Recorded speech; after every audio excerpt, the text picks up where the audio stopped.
15年前，雨夜，苏家老宅后院，一个小小的女孩躲在冬青丛后，浑身发抖。她叫苏之薇，5岁，刚无意间听见姑姑苏兰心在廊下打电话，语气阴狠又急切。你放心，大哥那边我已经压下去了，他查不到的。对，那丫头看见了，必须送走，永远别回来，不然我们谁都别想安稳。小女孩吓得捂住嘴，不敢出声。她太小，还不完全懂送走意味着什么，可姑姑眼里的恶意，她看得清清楚楚。没躲多久，苏兰心就带着2个黑影走进后院，脚步声越来越近。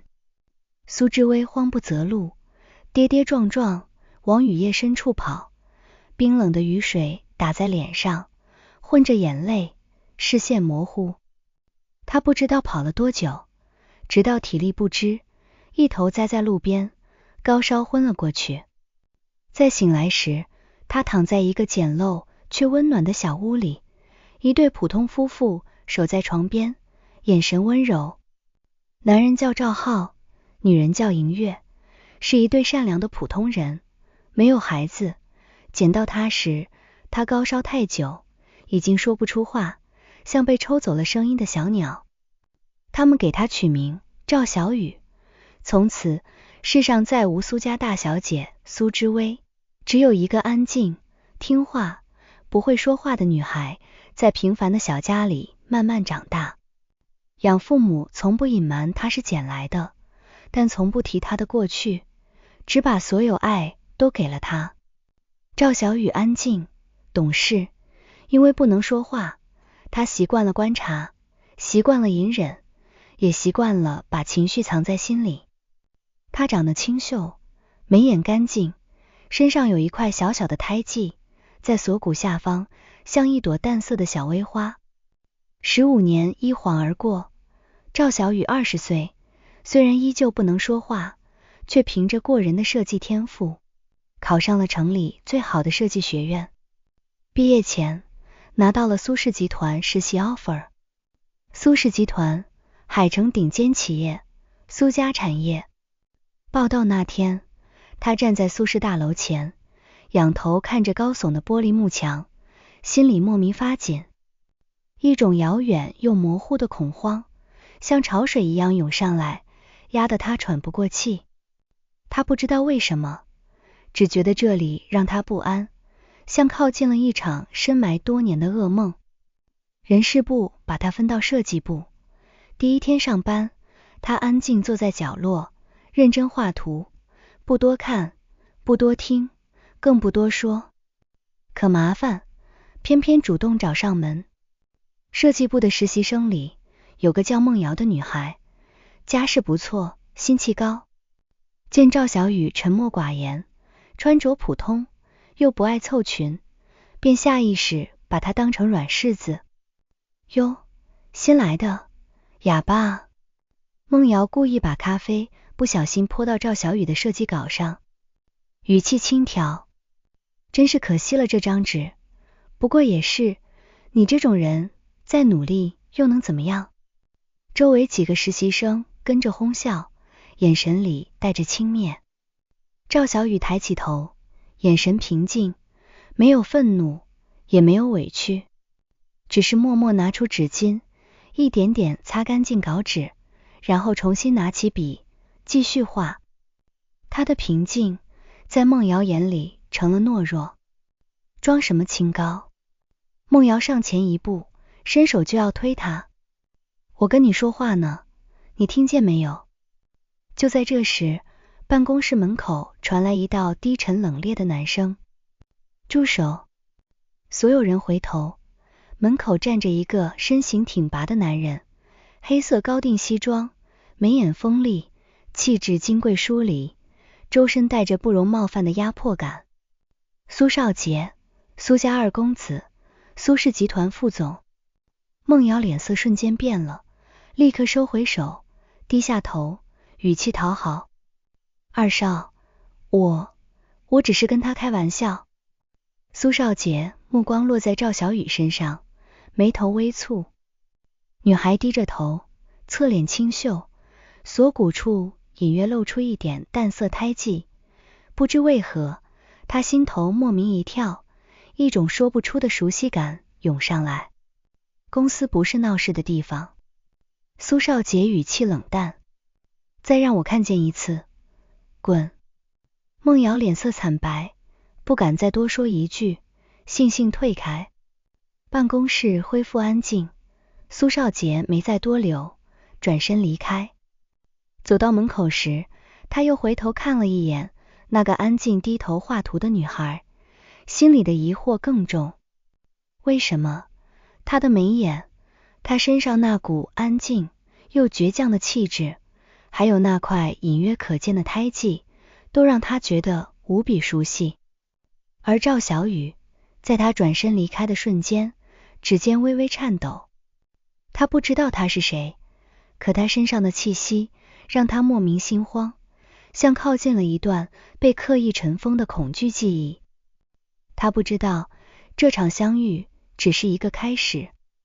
15年的平静，从他踏入苏氏大门的这一刻起，彻底被打破。他丢失的声音，遗忘的身份，被夺走的人生，深埋多年的阴谋，都将在这座大楼里一点点重新浮出水面。实习日子一天天过，赵小雨依旧沉默寡言，却凭着出色的设计能力，渐渐在设计部站稳脚跟。他的作品干净、细腻、有温度，带着一种独特的灵气，连部门主管都暗自称赞。可孟瑶依旧处处针对他，明里暗里刁难、嘲讽、抢他的方案，甚至故意在公开场合抹黑他，说他靠不正当关系进公司。赵小雨从不辩解，只是默默把事情做好。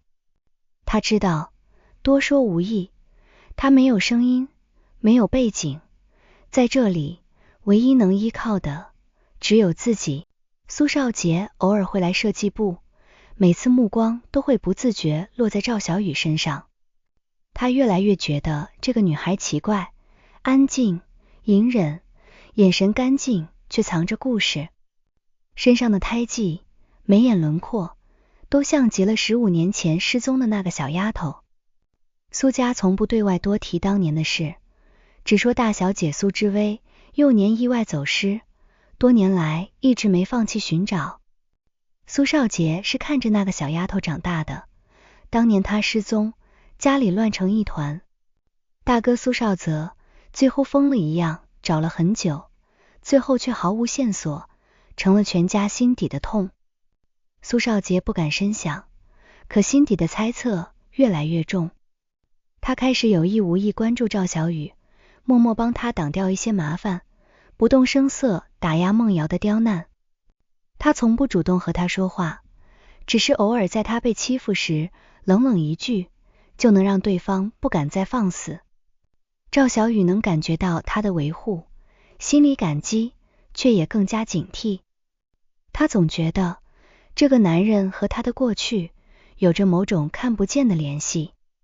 这天，苏氏集团举办一场重要的商业晚宴，业内名流、合作伙伴齐聚。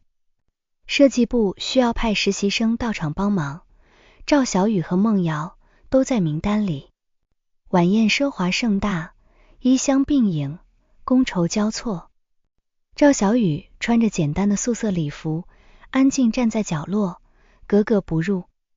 孟瑶则打扮得花枝招展，四处攀谈，刻意靠近苏少杰，语气亲昵又刻意。苏少杰冷淡疏离，全程没给他一个正眼。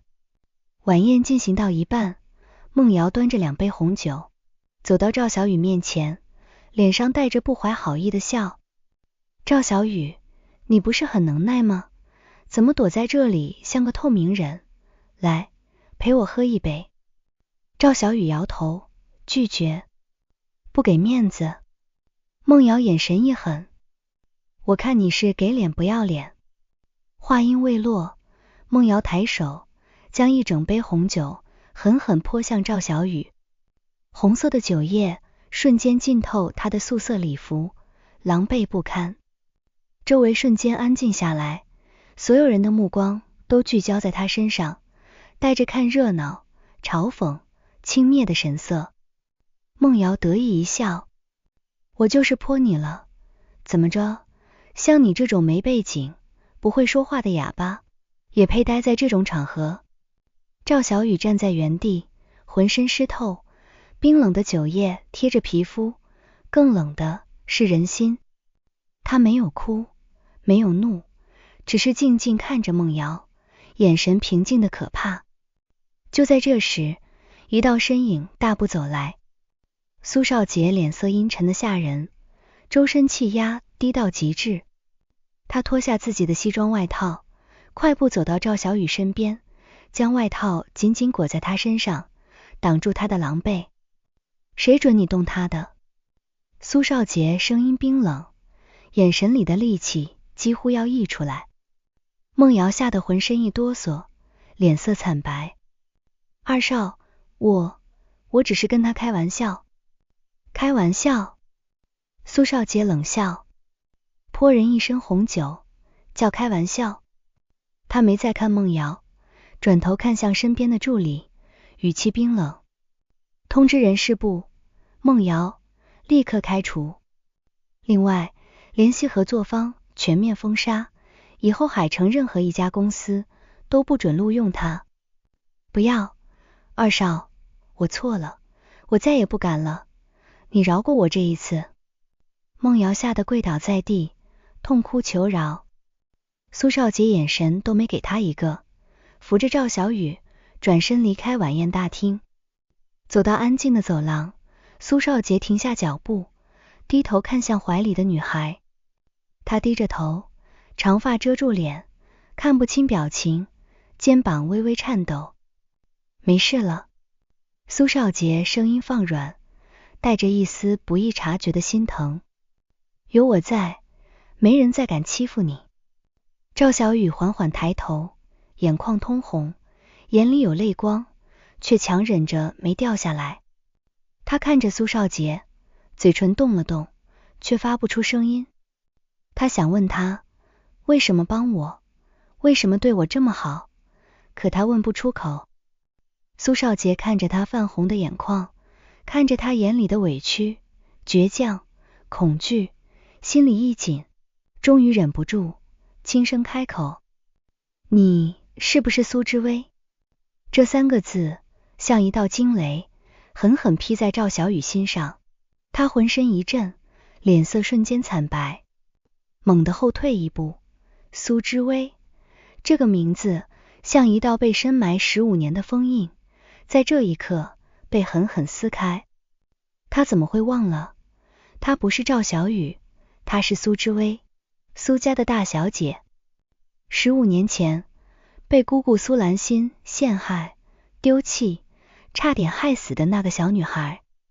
记忆的碎片瞬间涌上来，雨夜、冬青丛、姑姑的恶语，两个黑影，狂奔、高烧、昏迷，头剧烈疼痛，像要炸开一样。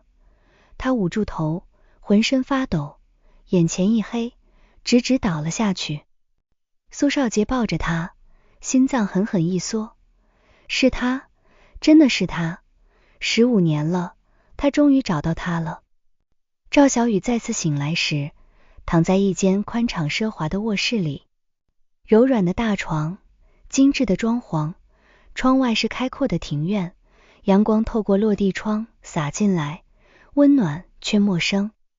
这不是他的小出租屋，也不是养父母的家，是苏家老宅。他撑着身子坐起来，头还有点晕，记忆混乱又清晰。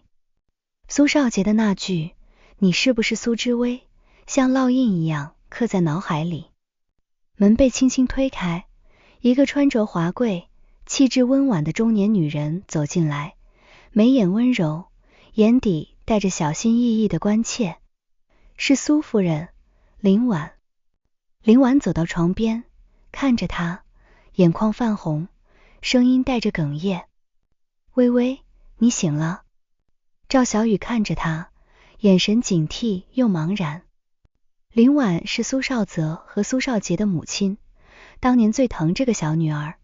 她失踪后，林婉几乎哭瞎了眼睛，这么多年从未放弃寻找。我是妈妈。林婉伸出手，想轻轻碰她，又怕吓到她，语气温柔又心疼。15年了，妈妈终于找到你了，我的好孩子。赵小雨往后缩了缩，避开他的手，嘴唇动了动，依旧发不出声音，只能发出一点微弱的气音。林婉看着他的样子，心疼的掉眼泪。没关系，慢慢来，不着急说话，我们都在，以后再也不会让你受委屈了。这时，苏少杰走进来，手里端着温水和药。他看着醒来的赵小雨，眼神温柔，带着一丝不易察觉的紧张。感觉怎么样？头还疼吗？赵小雨看向他，眼神复杂。是他认出了他，是他把他带回了苏家。可这里是他噩梦开始的地方，是他的亲生家人，却也是他恐惧了15年的地方。为什么？他艰难地动着嘴唇，发出微弱又沙哑的气音。带我回来。苏少杰看着他，语气认真又心疼。因为你是苏之薇，是苏家的大小姐，是我们找了15年的亲人，这里是你的家。家？赵小雨眼底闪过一丝嘲讽和恐惧。这里不是家，这里是他被背叛、被丢弃，差点死掉的地方。他的家是那个简陋却温暖的小屋，是养父母给他的爱和安稳。我不是苏之薇。他艰难地摇头。我是赵小雨。林婉急忙说，傻孩子，你就是苏之薇，锁骨下有一块小薇花胎记，对不对？你5岁那年失踪，那天晚上下大雨，你穿着粉色小裙子，对不对？这些细节只有苏家人才知道。赵小雨浑身一震，眼泪终于忍不住掉了下来。是真的，她真的是苏之薇。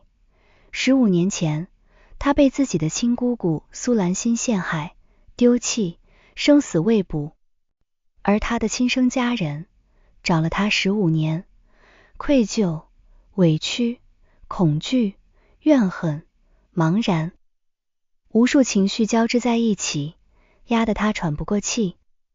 就在这时，门被猛地推开，一个高大挺拔的男人快步走进来，面容英俊，气质成熟稳重，眼底带着压抑不住的激动和心疼，是苏家长子苏少泽。他走到床边，看着赵小雨，眼眶通红，声音沙哑，微微，我的妹妹。苏少泽是当年最疼他的人，他失踪后，他自责了15年，痛苦了15年，这么多年从未停止寻找。赵小雨看着他，眼泪流得更凶。苏少泽伸出手，小心翼翼地抱住他，动作轻柔，生怕弄疼他，语气哽咽，对不起，微微，对不起，是哥哥没保护好你，让你受了15年的苦，对不起。温暖的怀抱，真诚的愧疚，15年的思念和心疼，一瞬间全部涌上来。赵小雨靠在他怀里，无声痛哭。这么多年的委屈、孤独、恐惧，在这一刻终于有了出口。他不是没人要的孩子，他有家人，有疼他的哥哥，有找了他15年的妈妈。可与此同时，那份深埋心底的恐惧和怨恨也从未消失。他想起了姑姑苏兰心，想起了15年前那个雨夜，他阴狠的眼神和恶毒的话语。他为什么要这么对自己？都是一家人，他为什么要陷害他、丢弃他、置他于死地？还有，这15年他在苏家过得风生水起，享受着本该属于他的一切，心安理得吗？就在这时，门口传来一道阴冷的声音：哟，醒了，真是稀客啊，我们苏家失踪15年的大小姐。赵小雨猛地抬头，门口站着一个穿着精致、妆容艳丽的女人，眉眼刻薄，眼神里带着毫不掩饰的敌意和轻蔑。苏兰心，她的亲姑姑，15年前毁掉她人生的人。四目相对的瞬间，赵小雨浑身一颤，下意识往苏少泽怀里缩，眼神里充满了恐惧和憎恨。苏兰心看着他害怕的样子，嘴角勾起一抹阴冷的笑，眼底闪过一丝不易察觉的慌乱和警惕。他没想到这个小丫头竟然还活着，15年了，他以为她早就死在那个雨夜了。没想到她不仅活着，还回来了，回来找他了。苏兰心压下心底的慌乱，故作镇定地走进来，语气虚伪又嘲讽：真是可怜，失踪15年，回来就成了这副样子，连话都说不出来了。不过也好，省得开口乱说，惹大家不高兴。这话明显带着威胁。赵小雨看着他，眼底的恐惧渐渐被恨意取代。他知道苏兰心不会善罢甘休，当年他能狠心丢弃5岁的他，现在也一定会想办法再次除掉他。而他再也不是15年前那个无助弱小的小女孩了。她回来了，带着15年的隐忍、坚强和恨意回来了。她要查清当年所有真相，她要让苏兰心为她当年的所作所为付出代价。这天，苏家举办家宴，所有亲戚都来了，热闹非凡。苏兰心穿着华贵，周旋在亲戚之间，深得长辈喜欢。宴席上，苏兰心故意提起赵小雨，语气虚伪又惋惜：我们微微真是可怜，失踪15年，吃了那么多苦，现在回来连话都说不出来了。不过没关系，以后有姑姑在，姑姑会好好疼你，照顾你的。说着，他伸手想去摸赵小雨的头，动作亲昵，眼底却藏着一丝恶意。赵小雨下意识往后躲，眼神里闪过一丝恐惧和厌恶。这个细微的动作被苏兰心捕捉到，他眼底闪过一丝阴狠，随即又换上委屈的表情。微微，你怎么了？是不是不喜欢姑姑？周围亲戚纷纷劝说。微微，别不懂事，兰心也是为你好。是啊，这么好的姑姑，你要懂得珍惜。林婉也笑着说。微微，快，叫姑姑。所有人的目光都聚焦在赵小雨身上，带着期待、好奇，也有一丝看热闹的意味。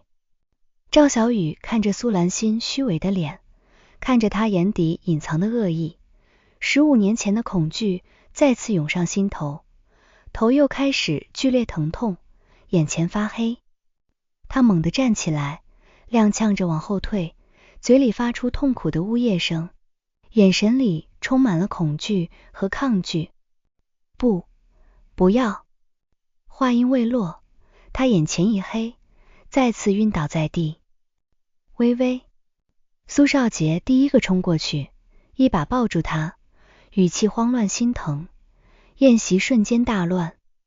苏兰心站在原地，看着晕倒的赵小雨，眼底闪过一丝得意和阴冷，随即又换上担忧的表情。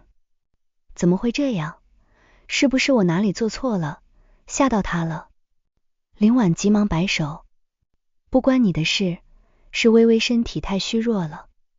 苏少泽脸色阴沉，冷冷看了苏兰心一眼，没说话，2次了。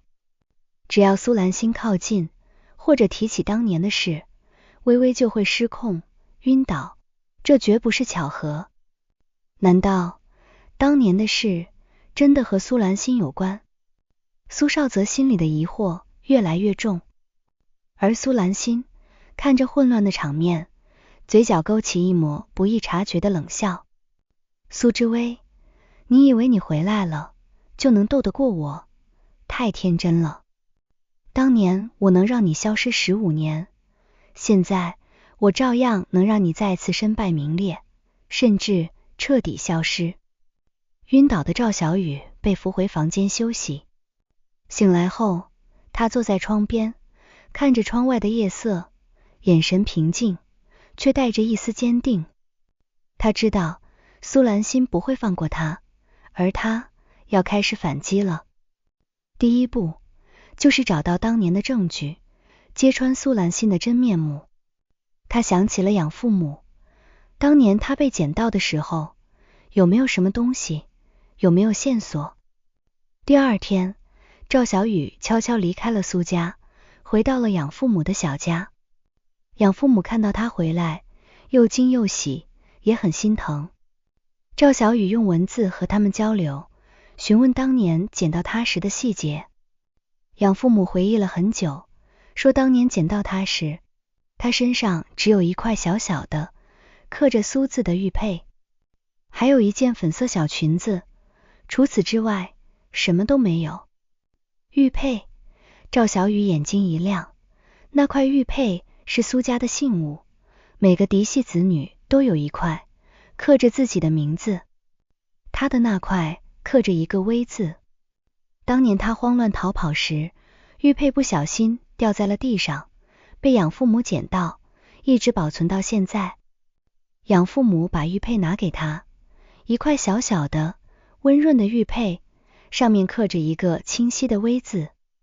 这是证明他身份的重要证据，但还不够，他还需要能证明苏兰心陷害他，丢弃他的证据。就在这时，养父母又想起一件事，当年捡到你时，你手里紧紧攥着半张撕碎的纸条，上面有几个模糊的字，好像是兰心处理之类的，我们当时没在意，一直收在盒子里。赵小雨的心猛地一跳，半张纸条，上面有苏兰心的名字，这就是证据。养父母很快找出一个旧盒子，里面放着半张泛黄的纸条，上面的字迹模糊，却能隐约辨认出兰心处理，别留后患几个字，是苏兰心的字迹。赵小雨紧紧攥着半张纸条，指尖微微颤抖，眼底闪过一丝恨意和激动。他终于拿到了能揭穿苏兰心真面目的关键证据。苏兰心，你当年欠我的人生，欠我的15年，我会一点一点全部讨回来。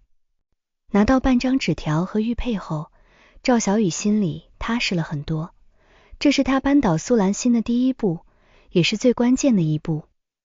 他把玉佩和纸条小心翼翼收好，悄悄返回苏家。回去后，他依旧保持沉默，依旧对苏兰心恭敬疏离，不动声色，不让对方察觉到任何异常。苏兰心以为他还是那个胆小怕事、任人拿捏的软柿子，依旧处处刁难、试探，暗中使绊子，却不知道赵小雨早已不是当年那个无助的小女孩，她手里已经握住了能置她于死地的证据。赵小雨开始暗中调查苏兰心这15年的所作所为。他发现苏兰心不仅当年陷害他、丢弃他，这些年还暗中挪用苏氏集团的公款，中饱私囊。他排除异己，打压公司里不听话的元老和员工。他甚至还暗中勾结外人，泄露公司机密，谋取私利。桩桩件件都足以让他身败名裂，锒铛入狱。赵小雨把这些证据一一收集、整理，越来越多，越来越扎实。苏少杰一直在暗中帮他，利用自己在公司的资源，帮他调取资料，核实信息，保护他的安全。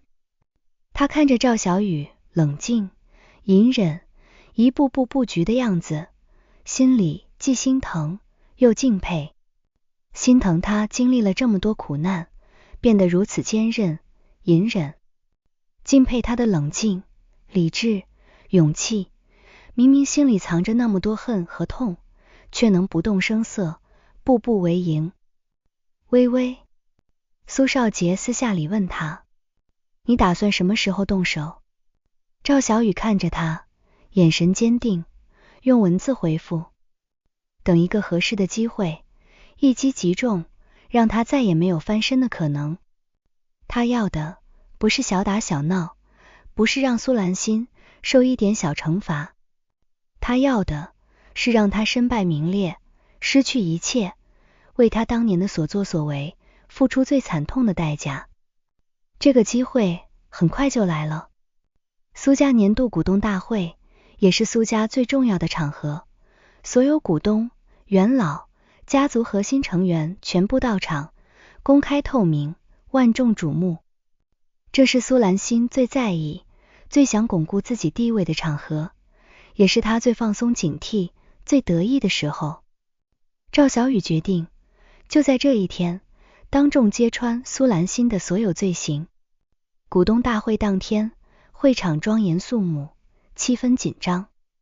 苏兰心穿着精致的职业装，妆容得体，笑容自信，坐在股东席上，意气风发，俨然一副苏家女主人的姿态。林婉、苏少泽、苏少杰都坐在主位，神情严肃。赵小雨坐在苏少杰身边，穿着简单的白色连衣裙，安静、沉默，眼神平静，看不出任何情绪。苏兰心偶尔看向他，眼神里带着一丝轻蔑和得意，仿佛在说，你再努力也斗不过我。会议进行到一半，苏兰心起身发言，汇报自己分管的业务，语气自信，滔滔不绝，时不时还暗示自己劳苦功高，为苏家付出了很多，应该得到更多的权利和利益。发言结束，他看向众人，笑容得体。各位股东、长辈，这些年我为苏家尽心尽力，问心无愧。以后我也会继续努力，为苏家的发展贡献自己的力量。话音刚落，台下响起一片掌声。苏兰心得意一笑，正要坐下，就在这时，一道清冷、平静却带着十足穿透力的声音响起，你不配。全场瞬间安静下来，所有人的目光都齐刷刷看向声音来源处，是赵小雨。他缓缓站起身，身姿挺拔，眼神平静，却带着一股无形的压迫感。所有人都惊呆了，他能说话？苏少泽、苏少杰、林婉也一脸震惊，难以置信地看着他。苏兰心脸色瞬间一变，眼神里闪过一丝慌乱和警惕。你说什么？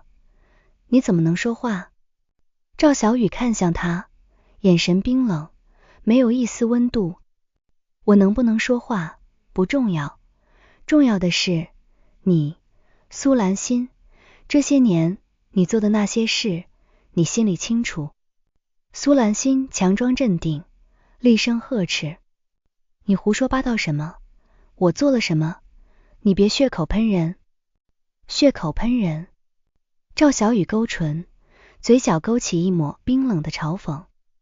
15年前，你陷害我，丢弃我，想置我于死地，是不是你？你胡说。苏兰心脸色惨白，眼神慌乱。你失踪是意外，跟我没关系，你别在这里乱说话，破坏家族和睦。没关系。赵小雨拿出那块刻着微字的玉佩，举到众人面前。这是我的玉佩，15年前我慌乱逃跑时掉在地上，被养父母捡到。还有这个。他又拿出那半张泛黄的纸条，上面模糊的字迹清晰可见。这是当年你写的纸条，上面写着兰心处理，别留后患，是不是你？全场哗然，所有人都难以置信地看向苏兰心，眼神里充满了震惊、疑惑、鄙夷。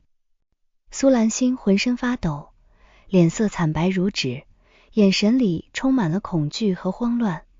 铁证在前，全场哗然。